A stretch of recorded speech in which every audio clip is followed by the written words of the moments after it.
जी हाँ दोस्तों, रिया चक्रवर्ती को 14 दिन की न्यायिक हिरासत में रखा गया है, जहां वो जेल की सलाखों के पीछे हैं और एक बंद कमरे में अपने ये 14 दिन बिताएंगी। इसके बाद पता चलेगा कि उनके साथ आगे क्या होता है। उस कमरे के बारे में कहा जा रहा है कि इनको एक चटाई मुहैया कराई गई है, वहाँ पंखा तक मौजूद नहीं है। खाने पीने के लिए जो नॉर्मल कैदियों को खाना मिलता है वही इन्हें मिल रहा है और कोरोना काल के बीच इम्यूनिटी बूस्ट करने के लिए हल्दी और दूध भी मिल रहा है।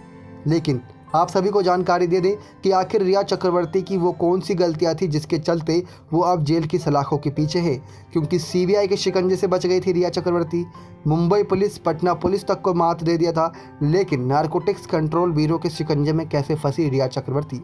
क्या उनके भाई शोविक के दिए बयान भारी पड़ गए या फिर एनसीबी के हाथ कुछ बड़ा सबूत लगा? इसी बारे में जिक्र करते हैं।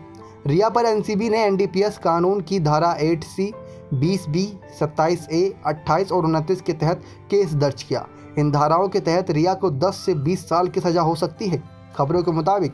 लेकिन रिया पर सबसे बड़ा आरोप सुशांत के पिता ने लगाया था।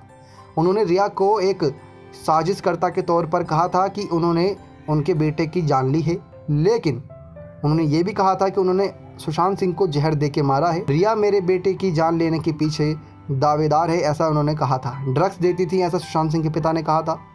तो उनको गिरफ्तार जल्द से जल्द किया जाना चाहिए था, लेकिन कोई ऐसा सबूत मौजूद नहीं था कि इनको गिरफ्तार किया जाए। शोविक ने एनसीबी के सामने कबूल कर लिया था कि उनकी बहन रिया ड्रग्स मंगाती थी, लेकिन ये बात नहीं बताई थी कि रिया खुद भी ड्रग्स का सेवन करती थी। वे ड्रग्स सुशांत के लिए मंगवाया जाता था, ऐसा कहा जाता है। लेकिन एनसीबी के लिए बड़ा सबूत था कि जिसके आधार पर रिया के खिलाफ कार्रवाई की जा सके।